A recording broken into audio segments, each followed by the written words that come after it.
Para defendernos tenemos millones de argumentos, pero el capitalismo es indefendible, el imperialismo es indefendible.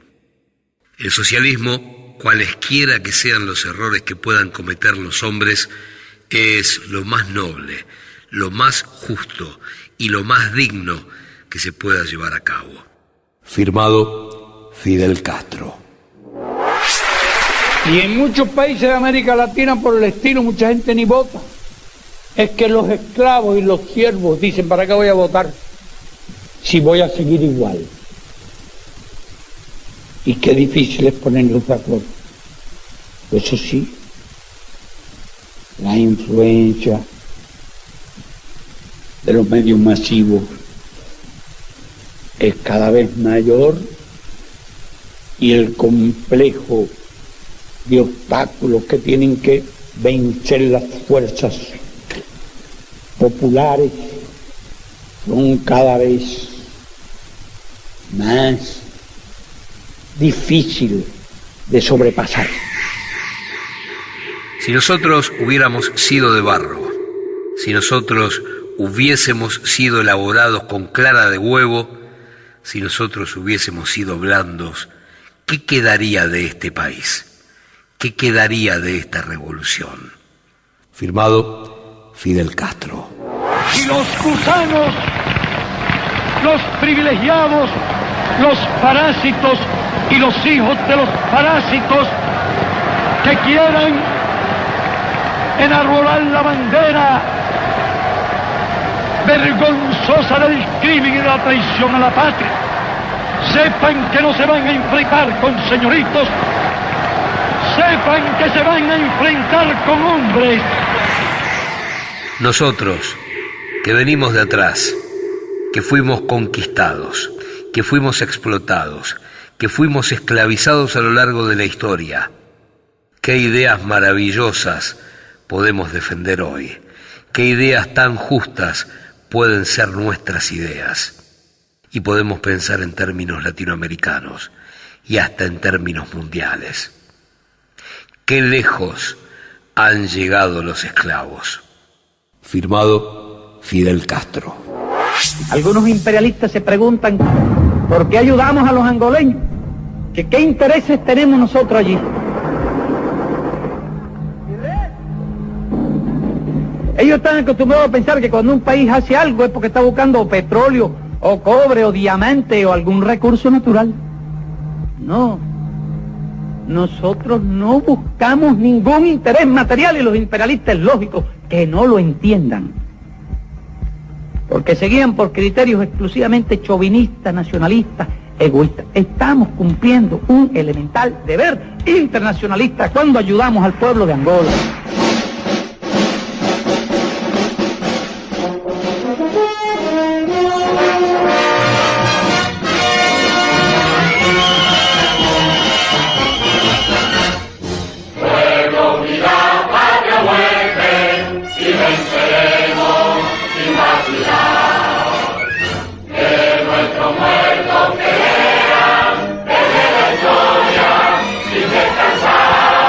A 119 años de la independencia, 88 del nacimiento de Fidel y 55 del derrocamiento de Batista. Cuba, Castro, revolución. Segunda parte.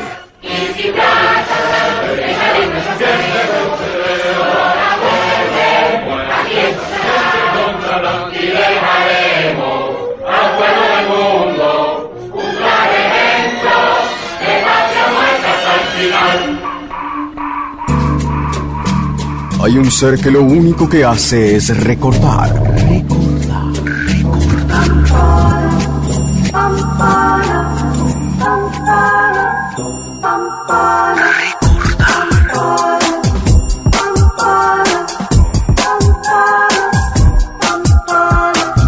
Funes, el memorioso, en 750.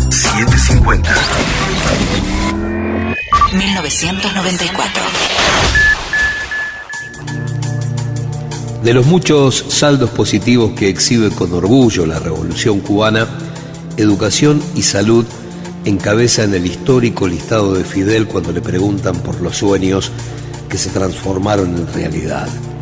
Dos aspectos en los que Cuba supera los indicadores de la mayoría de los países del continente de la mano de una decisión política que casi siempre pasó por encima de los recursos materiales. No hay un solo niño sin escuela, sin maestro. No hay un solo ciudadano sin atención médica desde antes de nacer. Aquí se empieza a atender al ciudadano cuando está en el vientre de la madre.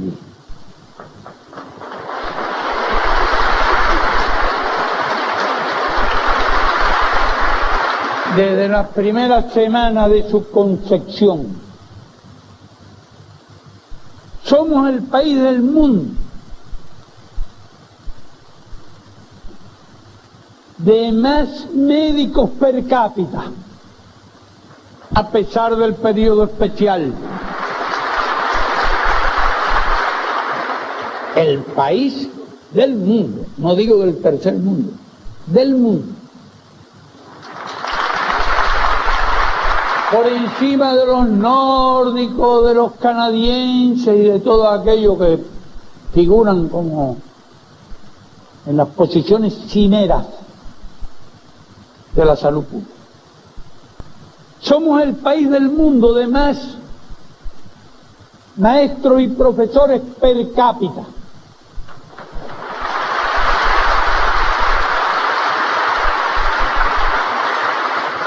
A pesar de las calamidades que estamos soportando. Somos el país del mundo con más instructores de arte per cápita. Somos el país del mundo con más profesores de educación física y deporte per cápita del mundo.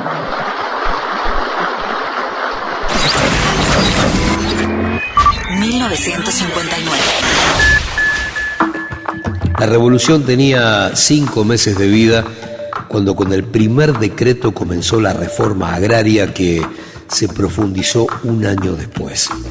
Hasta ese momento, cerca del 80% de las mejores tierras cubanas estaban en poder del capital extranjero. Nacieron las granjas populares y se organizó con sentido nacional la producción de arroz, cítrico, ganado, café, viandas y tabaco. A nosotros nos hacían la guerra por hacer la reforma agraria y en cambio después Kennedy estaba promoviendo la reforma agraria en América Latina para evitar revoluciones radicales. Un año después de la reforma agraria, en la que algunas propiedades rurales estadounidenses fueron nacionalizadas, el gobierno cubano ordenó a las refinerías petroleras, 2 de las cuales eran norteamericanas, que refinan el crudo soviético.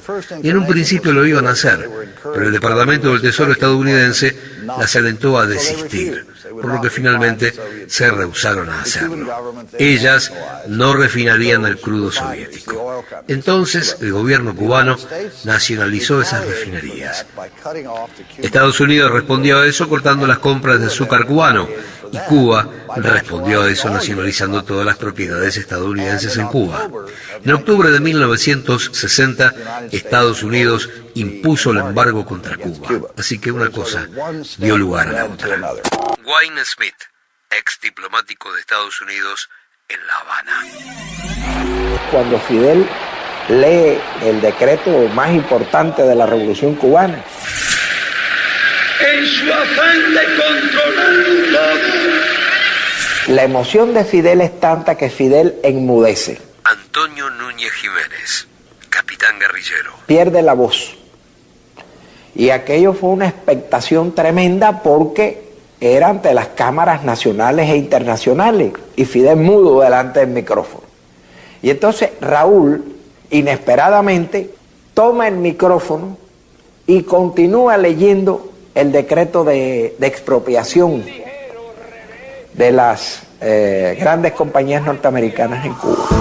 Para Fidel, no hay otra experiencia política mundial que haya introducido tantos cambios en la búsqueda de un sistema que aporte soluciones reales y no formales a todas las necesidades del hombre. Cambios políticos. ¿Habrá país que haya hecho más cambios políticos que nosotros? ¿Y qué es una revolución? Sino el más profundo y extraordinario cambio político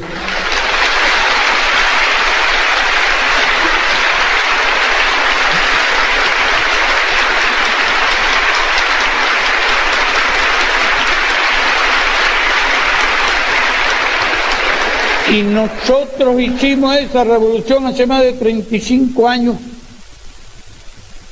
y a lo largo de 35 años hemos estado haciendo cambios políticos y no en busca de una democracia formal, enajenante, divisora de los pueblos, fragmentadora de los pueblos, no de una democracia que realmente una a los pueblos y visualice lo más importante y esencial, que es la constante participación del pueblo en la política y la constante participación del pueblo en las cuestiones fundamentales de su vida.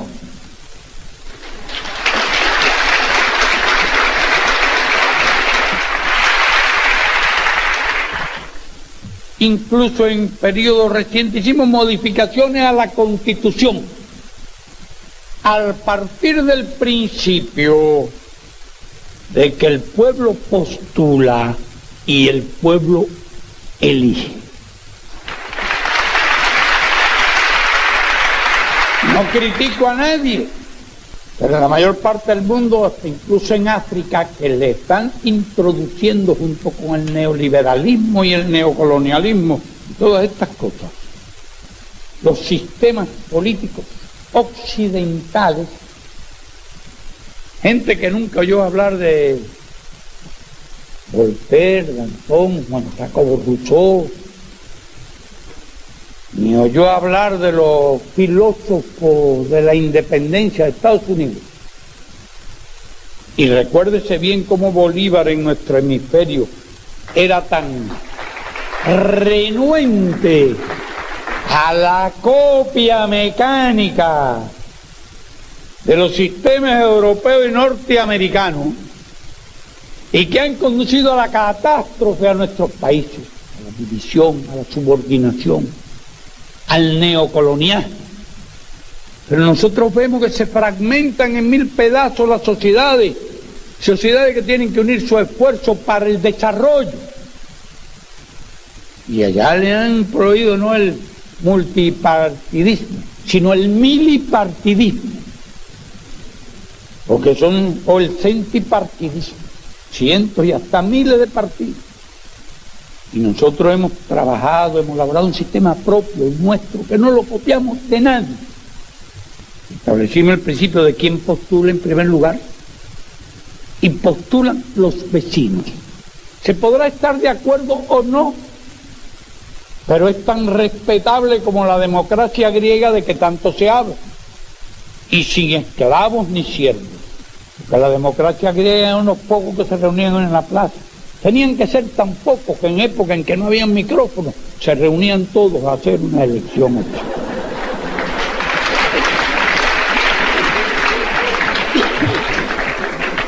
Los esclavos no participaban, los siervos no participaban.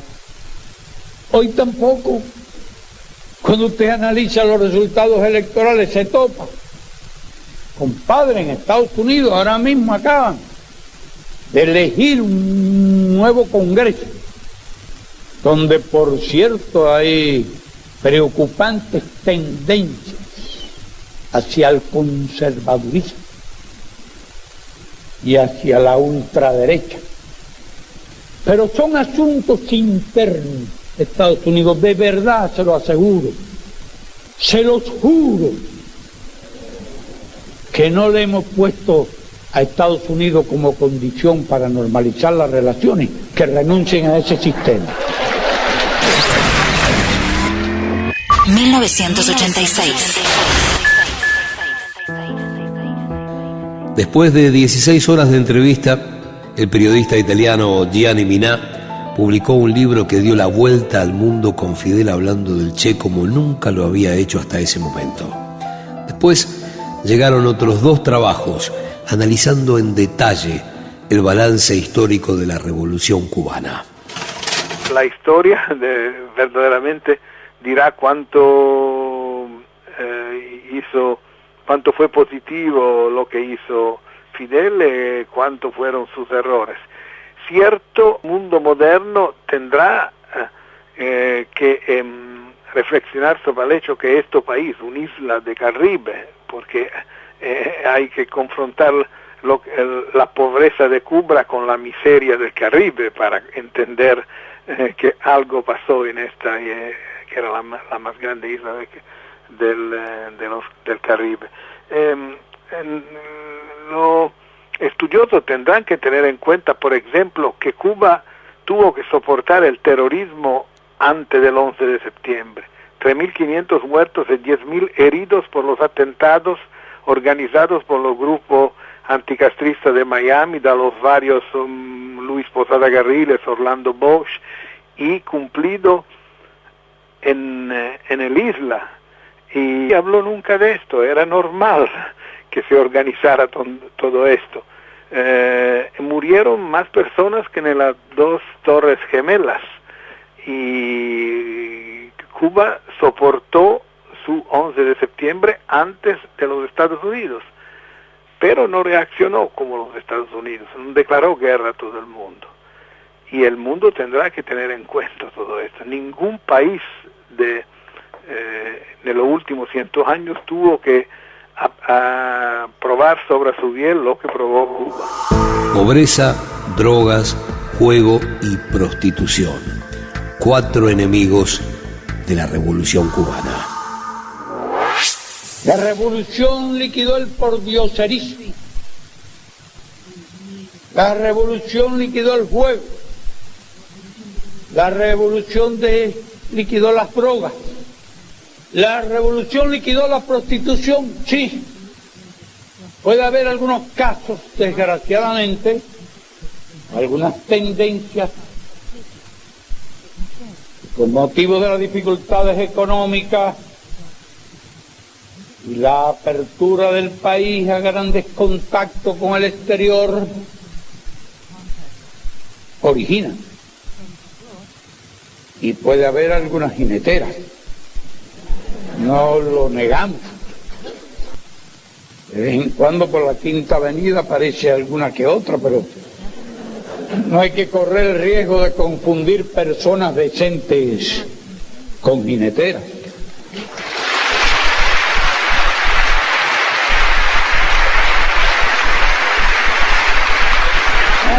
Se dan esos casos, pero se lucha contra eso. No se tolera la prostitución,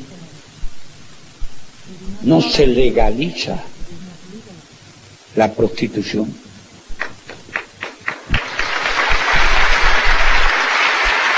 Puede haber algunos niños que, enviados por sus padres, se acerquen a un turista a pedirle un chicle o a pedirle algo. Esos fenómenos los tenemos en la situación especial que estamos viviendo, en medio de las grandes dificultades que estamos atravesando de tipo económico,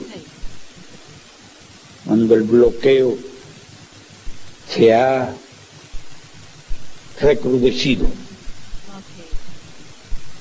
Pero no eran fenómenos conocidos en los tiempos normales de la revolución. No se ven hombres durmiendo en los portales y arropados en periódicos. A pesar de nuestra gran pobreza actual, no hay un solo ser humano desamparado y sin seguridad social en nuestro país.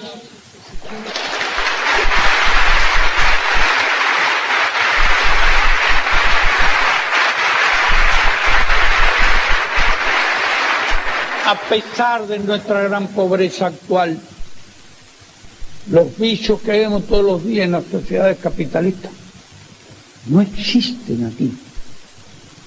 En nuestro país eso ha sido la obra de la revolución. En la previa de la llegada de Bush a Mar del Plata, las organizaciones políticas y sociales del continente discutían el formato de la contracumbre.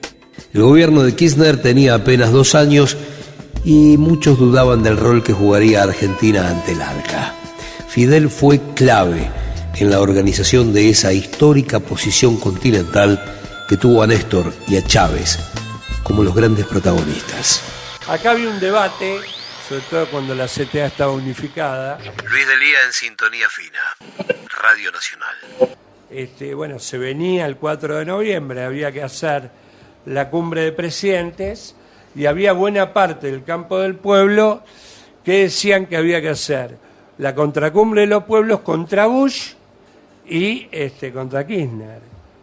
Y la verdad era un disparate, eso era un Kirchner que había enfrentado a los poderes establecidos, que había cerrado fila con Latinoamérica. Entonces, allá por el 16 de octubre, más o menos, me mandan a La Habana. Yo no entendía nada, ¿no? ¿Quién te manda a La Habana? Néstor. Pero ¿cómo te dijo? Tenés que ir a La Habana. Sí, en realidad, como hacía las cosas él las cosas grandes te las decía por interpósita persona. Me llamó alguien y me dijo, tenés una misión que tenés que hacer, tenés que irte a La Habana, tenés que sentarte, ahí te van a indicar qué es lo que tenés que hacer, y tenemos que armar la contracumbre de los pueblos, te hemos elegido a vos, y la verdad estaba Miguel Bonazo también, en ese momento, que estaba parado políticamente de otra manera.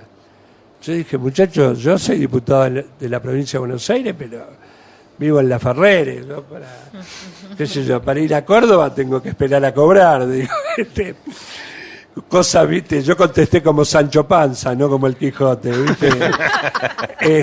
Entonces me dijeron, no, está todo bien. Mañana anda a la embajada cubana, te van a dar el pasaporte, todo la visa, el pasaje, lo que necesitas. Y bueno, me fui y allá no terminé de caer de sorpresa en sorpresa, qué sé yo. El primer día de laburo me dice, bueno, vos vas a armar toda la contracumbre. Me lo fueron diciendo de a poco. ¿Y quién era mi contraparte? Silvio Rodríguez, wow, diputado del Poder Popular y viste, como yo soy un negro medio atrevido, él había preparado cosas, y yo decía, esto va, esto no va. Allá Silvio Rodríguez diciendo... La parte musical no se la cuestiona. ¿Qué le bochaste? No, es lo único. ¿Qué le bochaste? No, ¿Te acordás algo? Sí, había unos bocetos de publicidad que eran demasiado caribeños y demasiado caribeños americanos, ¿viste? Sí. Y quisimos hacer, el Stop Bush apareció, eso tratamos de acriollarlo un poco, discutimos toda la logística, toda la organización del acto, bueno, maravilloso. Eso fue todo el día. A las 11 de la noche llega un oficial del ejército cubano, jefe de la custodia de Fidel, y me dice, bueno, el comandante quiere hablar con usted. Entonces me fui y bueno, el contacto con Fidel, viste, yo un muchacho de La Matanza que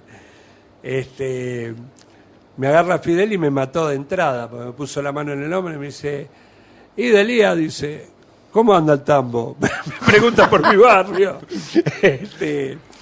No, y trabajamos con Fidel. ¿Pero que vos tenías la tarjeta SUBE ya y Fidel sabía todo lo que vos hacías? No. Armamos durante toda la noche, todo era mucho lo que había que armar, y teníamos solo 14 días para ejecutarlo. De todos modos, era una... Te interrumpo para esto, porque vos ahora que vas contando uno empieza a entender, o entendió en el momento, pero con posterioridad a la cumbre. Porque en ese momento todos estos contactos, no oficiales, pero sí de gobierno a gobierno, no eran públicos. No, no podían ser Yo me fui públicos. desayunando de a pocos, claro. Entonces uno no me entendía di cuenta muy que bien. era un porque decía, acuerdo. ¿cómo es esto? ¿Yo dónde tengo que pararme? ¿En la cumbre, en la contracumbre? ¿Dónde es que Claro. fueron unas horas, digamos, de zozobra? No, me fui dando cuenta que era un acuerdo de Fidel, de Chávez y de Kirchner. Claro. Que me habían elegido a mí para ser de general tropero, digamos, ¿no? Para organizar la cosa en el territorio. Y la verdad fue maravilloso porque fueron días de laburo muy intenso. Fidel labura de noche, cosa que a mí me costaba, yo me moría, a las 6 de la mañana me moría de sueño. Y bueno, hablamos con Maradona una de esas noches, a las 2 de la mañana. Diego, la verdad, se prestó para hacer toda la movida. Y el tercer día, cuando ya habíamos terminado de discutir todos los pormenores hasta el último detalle, yo me había ido a dormir a las 11 de la noche y vuelve este oficial del ejército cubano, me toca el cuarto y me dice: el comandante quiere verle. Digo, bueno, nos fuimos y me tomó lección hasta las 4 de la mañana. ¿Cómo te tomó lección? A ver, la organización es esta, la logística es esta. Te preguntó todos los detalles. Todo. Y tuve que, como un pibe en la secundaria, contestarle exactamente todo lo que habíamos armado.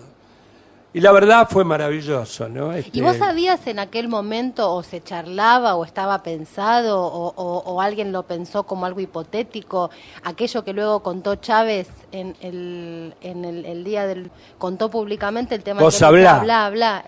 Sí, me lo contó Néstor después eso, pero fue maravilloso, porque la verdad ellos hicieron un excelente laburo de superestructura y nosotros hicimos un trabajo muy fuerte de unificación de la base popular en momentos que había mucha fragmentación, pero realmente cuando empezó el acto había, no sé, 80.000 personas y 20.000 afuera o 30.000 afuera. Fue impresionante. Y recuerdo algo lindo, vamos a compartir algo de color. Yo le había dicho a Silvio Rodríguez que una de las canciones que más me gustaba de él, porque es una canción que honra la militancia, es esa que dice: debes amar la hora que nunca brilla, la arcilla que está en tus manos, debes amarla hasta la locura. Me parece un canto a la militancia. Entonces cuando empieza el acto, estaba todo hermoso, que se venía abajo, Silvio cantó la primera canción, porque empezó con música el tema, y me dice: esto es para vos, me dice. y cantó esa canción que es preciosa, ¿no? Fidel Castro y el Che Guevara.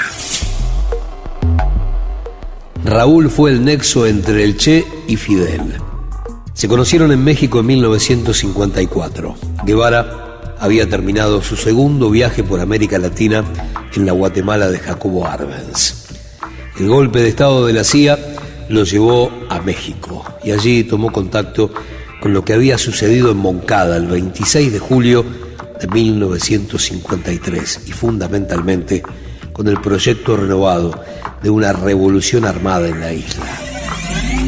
Cuando él se sumó a nosotros en México, él no es que pusiera una condición, él planteó una sola cuestión. Dice: yo lo único que quiero es que si después que triunfe la revolución yo quiera irme a luchar a Argentina, a su país, que no se me limite esa posibilidad, que razones de Estado no impidan eso. Y yo se lo prometí. Eso estaba muy distante, ¿no? Nadie sabía, primero, si ganábamos la guerra y quiénes iban a estar vivos cuando... Y él seguramente tenía pocas posibilidades de estar vivo por su impetuosidad, pero él planteó eso. Alguna que otra vez lo recordó en la sierra y después recordó aquella idea y aquella promesa. No tuvo bastante previsor en eso. Claro, después que tiene toda la experiencia de la Sierra Maestra, el entusiasmo de él por la idea de hacer la revolución en Sudamérica, en su propio país, se multiplicó. Él, que conoció la excepcional experiencia nuestra, a partir de las difíciles condiciones en que nosotros reconstruimos nuestro ejército y llevamos a cabo la lucha, se le desarrolló una gran fe en las posibilidades del movimiento revolucionario en Sudamérica. Digo Sudamérica, estoy pensando más bien en la parte sur de Sudamérica. Ese compromiso existe y yo siempre le digo, no te preocupes, ese compromiso se cumple. Y Fidel cumplió con su promesa. A mediados de la década del 60, el Che soñaba con parir otras revoluciones. Otras tierras del mundo reclaman el concurso de mis modestos esfuerzos. Yo puedo hacer lo que te está negado por tu responsabilidad al frente de Cuba. Llegó la hora de separarnos, escribió el Che Guevara. Habana, año de la agricultura.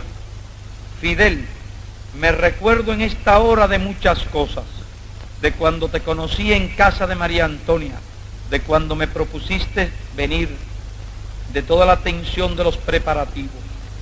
Un día pasaron preguntando a quién se debía avisar en caso de muerte, y la posibilidad real del hecho nos golpeó a todos. Después supimos que era cierto, que en una revolución se triunfa o se muere, si es verdadera. Muchos compañeros quedaron a lo largo del camino hacia la victoria.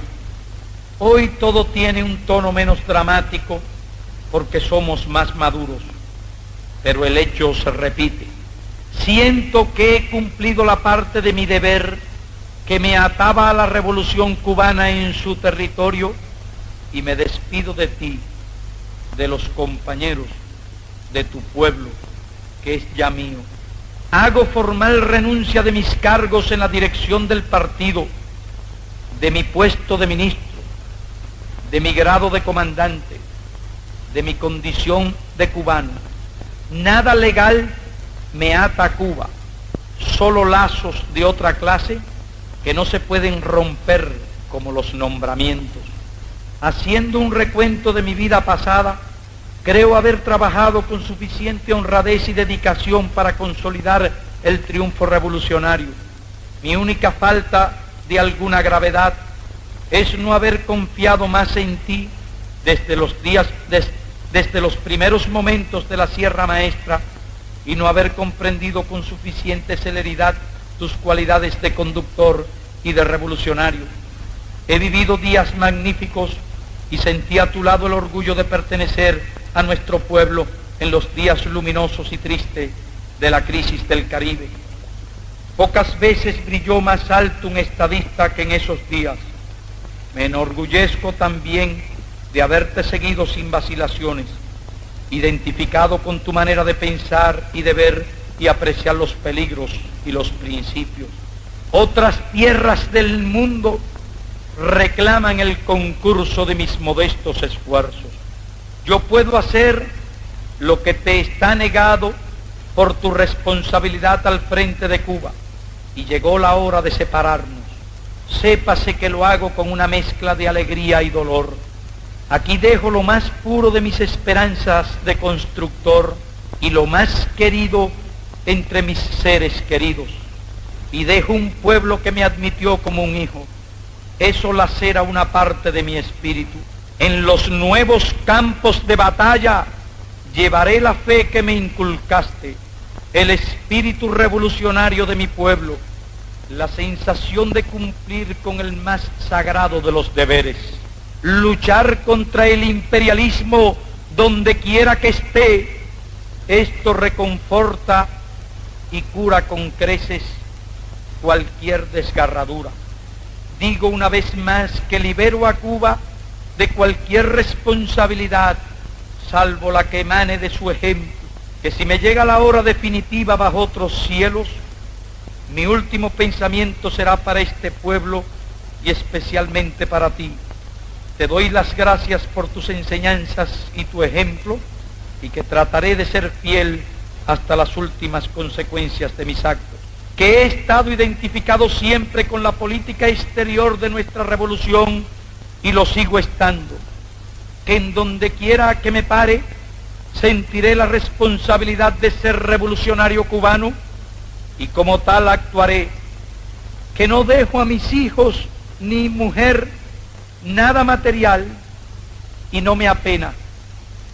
Me alegra que así sea, que no pido nada para ellos, pues el Estado les dará lo suficiente para vivir y educarse. Para Fidel el Che es pensamiento y acción revolucionaria, un modelo, un ejemplo ideal. Pero el Che le ha dejado al mundo un patrimonio, un gran patrimonio. Y de ese patrimonio, nosotros que lo conocimos tan de cerca, podemos ser en grado considerable herederos suyos. Nos dejó su pensamiento revolucionario, nos dejó sus virtudes revolucionarias, nos dejó su carácter, su voluntad, su tenacidad, su espíritu de trabajo. En una palabra, nos dejó su ejemplo. Y el ejemplo del Che debe ser un modelo para nuestro pueblo. El ejemplo del Che debe ser el modelo ideal para nuestro pueblo. Si queremos expresar cómo aspiramos que sean nuestros combatientes revolucionarios, nuestros militantes, nuestros hombres, debemos decir sin vacilación de ninguna índole que sean como el Che. Si queremos expresar cómo queremos que sean los hombres de las futuras generaciones, debemos decir que sean como el Che. Si queremos decir cómo deseamos que se eduquen nuestros niños, debemos decir sin vacilación, queremos que se eduquen en el espíritu del Che. Si queremos un modelo de hombre que no pertenece a este tiempo, un modelo de hombre que pertenece a los tiempos futuros, de corazón digo que ese modelo, sin una sola mancha en su conducta, sin una sola mancha en su actitud, sin una sola mancha en su actuación, ese modelo es el Che. Si queremos saber cómo deseamos que sean nuestros hijos, debemos decir con todo el corazón de vehementes revolucionarios, queremos que sean como el Che. Che se ha convertido en un modelo de hombre, no solo para nuestro pueblo, sino para cualquier pueblo de América Latina.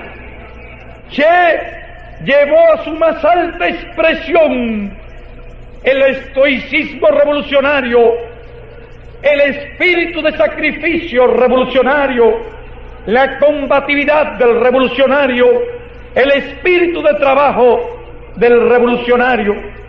Y Che llevó las ideas del marxismo-leninismo a su expresión más fresca, más pura, más revolucionaria.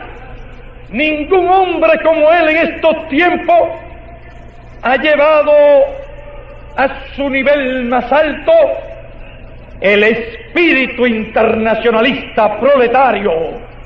Y cuando se hable de internacionalista proletario, y cuando se busque un ejemplo de internacionalista proletario, ese ejemplo, por encima de cualquier otro ejemplo, es el ejemplo del Che.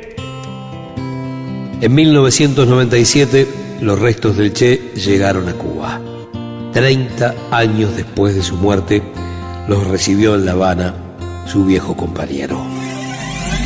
Ahora no está en la higuera, pero está en todas partes, donde quiera que haya una causa justa que defender.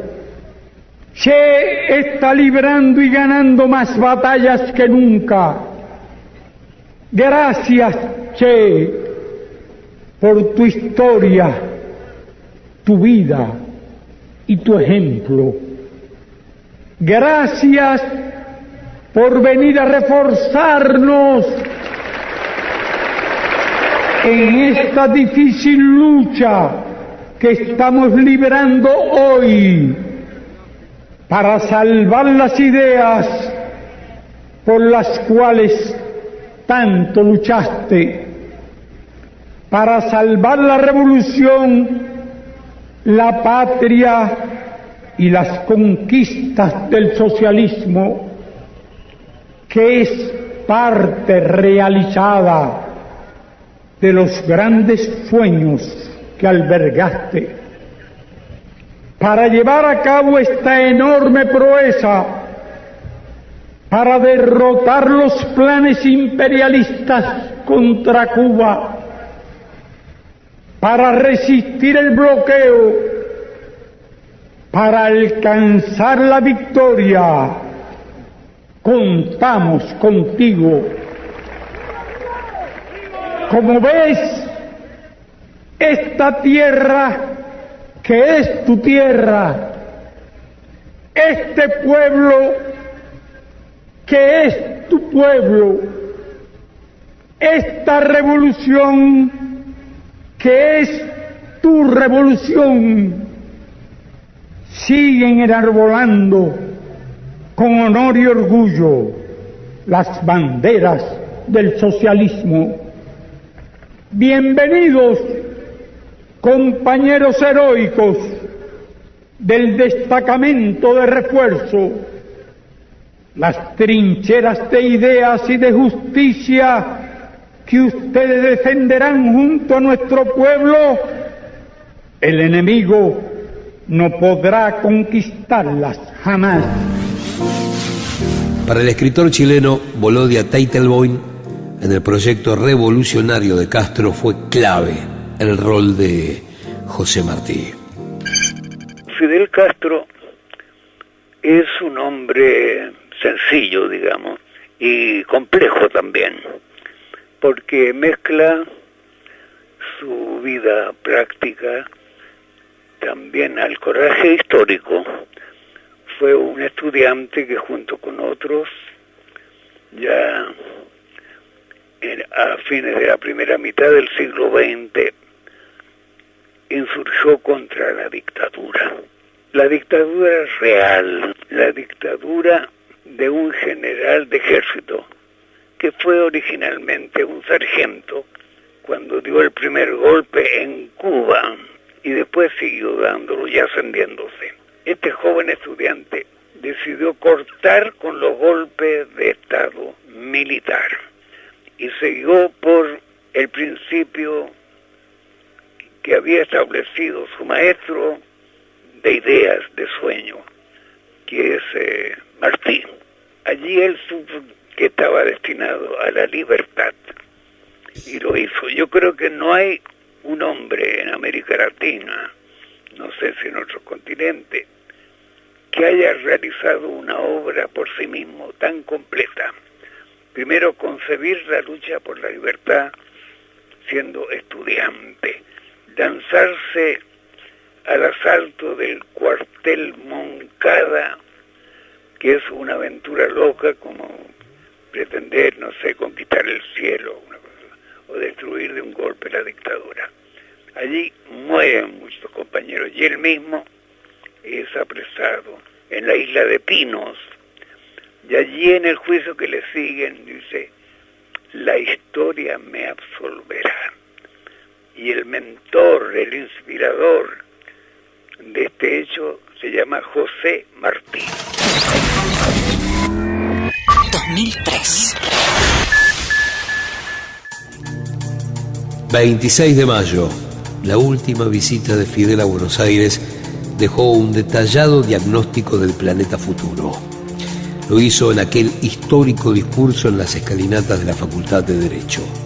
Habló de todo: calentamiento global, la amenaza de la vida humana, multiplicación de enfermedades, nuevo rol de las corporaciones periodísticas, internet, todo. Los cambios de clima, la destrucción de la capa de ozono, el calentamiento de la atmósfera, el envenenamiento de la atmósfera, de los ríos, de los mares, que amenazan la vida de todo el planeta, y en eso todos los pueblos del mundo tienen una causa común con los latinoamericanos, con los norteamericanos y con los europeos. Las catástrofes avanzan de una en una, y hoy hay enfermedades que no existían hace 30 años o 25. El SIDA no existía hace 25 años. Y los que poseen los mejores laboratorios lo han dedicado a la terapéutica, no a la prevención, no a la vacuna, porque un tratamiento se conoce muy bien que se vende a $10.000 por año y cada año tiene que repetirlo. Sencillamente produce mucho más la medicina terapéutica que la medicina preventiva. Y apareció ahora el virus de Hong Kong cuando nadie lo esperaba, o la fiebre del Nilo que vino del noreste de Estados Unidos, evidentemente trasladada de algún lugar, de otro lugar del mundo, o el dengue famoso tan mencionado, que tiene 4 formas diferentes de virus, y la combinación de unos y otros da lugar a complicadas enfermedades como el dengue hemorrágico. Se lo digo en nombre de un país que ha visto en carne propia el empleo de virus y bacterias para atacar nuestra población y para atacar, iba a decir primero, nuestra agricultura e incluso nuestra población. Se los aseguro y no exagero. No tendría yo vergüenza para decirle a ustedes una sola mentira. Nosotros sabemos algunas cosas y de casi todas tenemos pruebas cuando hablamos de algunos de estos problemas. Pero les decía que hoy hay medios de comunicarse con el mundo que nos hacen menos víctimas o dependientes de los grandes medios de difusión masiva, sean cuales sean.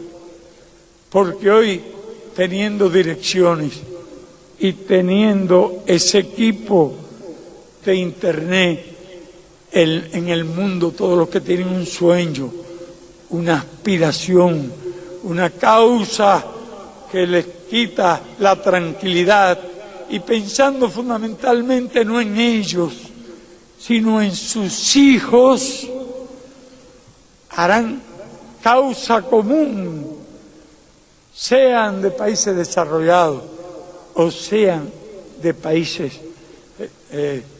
subdesarrollados o ricos, porque en realidad son nuevos problemas. Hay que meditar en la enorme suma de nuevos problemas que han ido apareciendo en el mundo, aparte de amenazas de guerra y del empleo de esas armas brutales y bárbaras en una etapa de la historia donde el hombre no ha demostrado todavía su capacidad de sobrevivir y que puede ser destruido 10 veces por una sola potencia a base de su monopolio tecnológico y de armas que serían suficientes para aplastar a todos los demás estados del mundo. Funes el Memorioso, un programa de reconstrucción histórica, 4ª temporada. Seguimos de memoria. Recordar. Funes el Memorioso, en 750.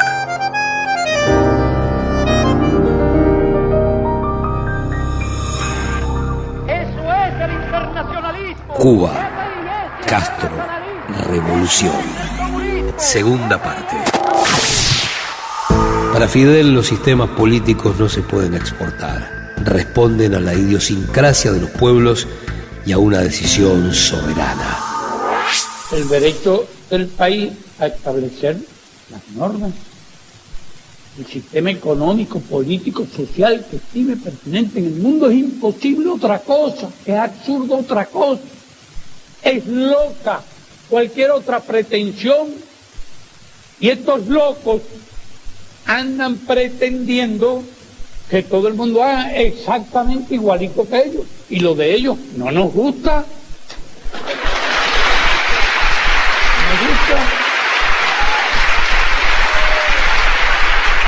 Por eso para nosotros es inaceptable la cuestión de cese del bloqueo a cambio de concesiones políticas, concesiones que corresponden a la soberanía de nuestro país. Es absolutamente inaceptable, es indignante, es irritante, y realmente preferimos perecer a renunciar a nuestra soberanía.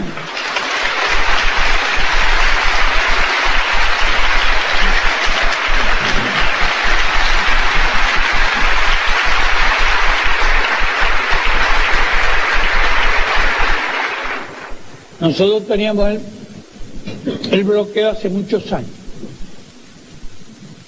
pero es necesario meditar sobre un hecho. Cuando la revolución triunfa, existía un mundo. Hoy, al cabo de 35 años de revolución, existe otro mundo. El mundo cambió. Y no cambió hacia el progreso, realmente cambió hacia el retroceso. Porque el mundo bipolar no era del agrado de nadie. Pero el mundo unipolar nos agrada mucho menos.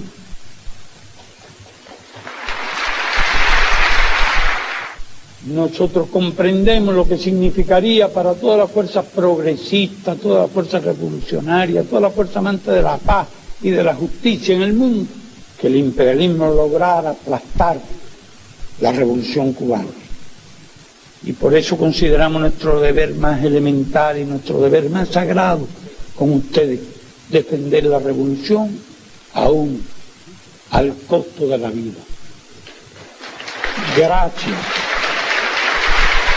Gracias. Muchas gracias.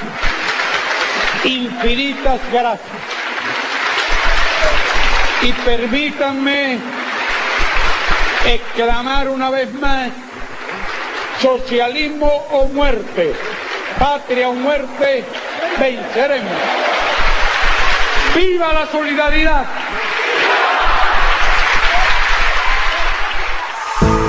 Revoluciones y contrarrevoluciones, defensa y violaciones de los derechos humanos. De revoluciones sabemos bastante y se han escrito muchos libros. Y de contrarrevoluciones más todavía. Porque bueno, de las contrarrevoluciones ni se habla. Las revoluciones suelen ser generosas. Las contrarrevoluciones son indefectiblemente despiadadas. Sino que lo digan los comuneros de París.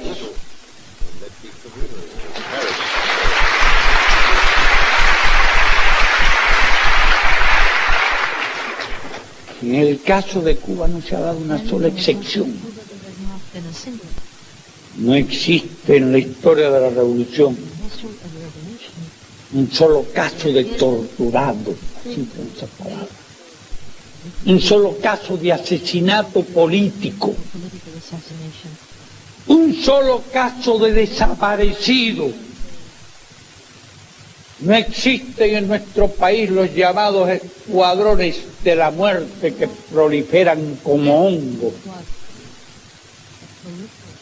en muchos países de este hemisferio. Pero ha habido de todo en nuestro hemisferio.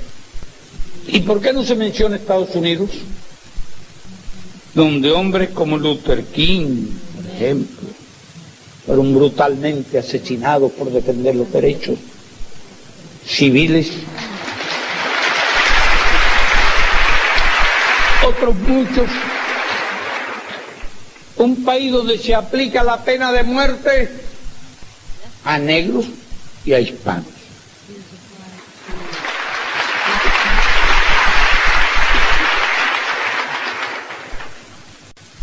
En nuestro país no se conocen esos fenómenos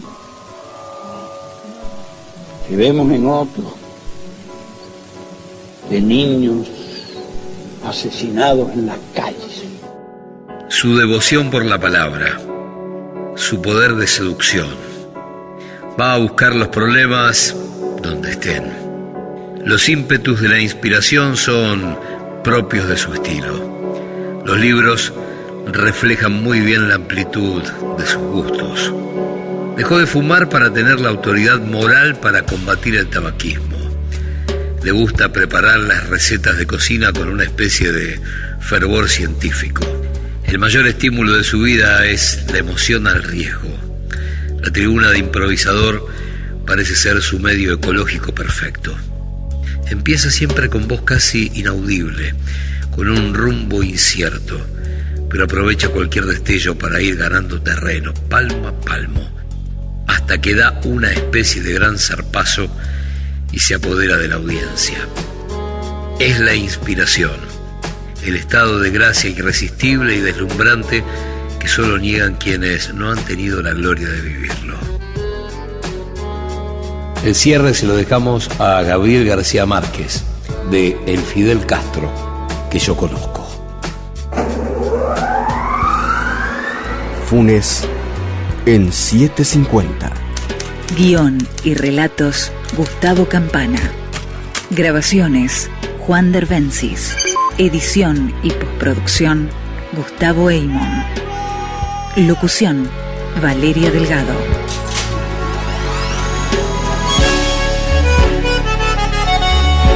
Funes, el Memorioso. Un programa de reconstrucción histórica. 4ª temporada.